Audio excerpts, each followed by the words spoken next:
There's Dave Keating, of course, our correspondent in Brussels. Priti Patel then appears to be approving this idea of pushing back small rubber boats bringing migrants across the English Channel. What that means in reality, of course, remains to be seen, but the image is very clear.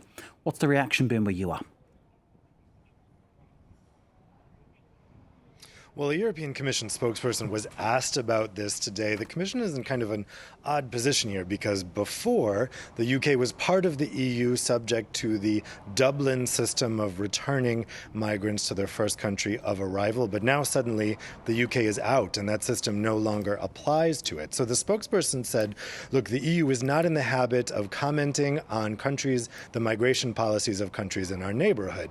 When journalists pointed out that actually, if it concerns, let's say, Libya, Algeria, and they're not keeping migrants from going over to Europe, from crossing the channel, then oftentimes EU politicians do have something to say about that. So the UK status here has obviously changed significantly, but the Commission spokesman said for now they don't have a comment on this, but they did remind the UK of its international obligations and that this would really be a violation of international rules rather than some kind of specific EU violation. But of course, as you say, if we start seeing images of migrants being pushed toward France, it would kind of depend whether France wants to make this an EU issue or keep this as a bilateral issue.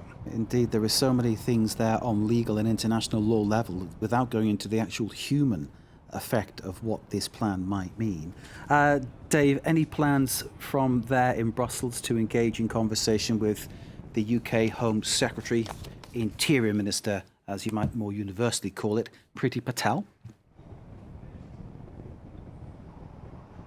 Well, it's interesting because the spokesperson was also asked about this, and he said the EU is not currently conducting any talks with the UK about migration. Now, that's interesting because Priti Patel had promised that she would replace the Dublin system with a series of bilateral agreements with EU countries. But the independent newspaper in the UK did an investigation on this. They contacted various EU member states, and all the EU member states said they haven't been contacted about any such bilateral agreement, and several of them, including France, said that actually they view this as an EU competence and that the UK would need to negotiate with the EU about this for any new system of returning migrants. Now, in the meantime, as the Independent reported, the migrants that are in the UK waiting for asylum, seeking refugee status, are in this limbo, this post-Brexit limbo, where the UK is not taking action to send them back to EU countries, but also not having any system yet to house them in the UK. So they're just kind of in this no man's land.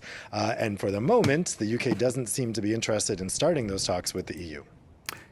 Dave Keating, as ever, thank you very much indeed for bringing us the view there from Brussels. Dave Keating, our correspondent there.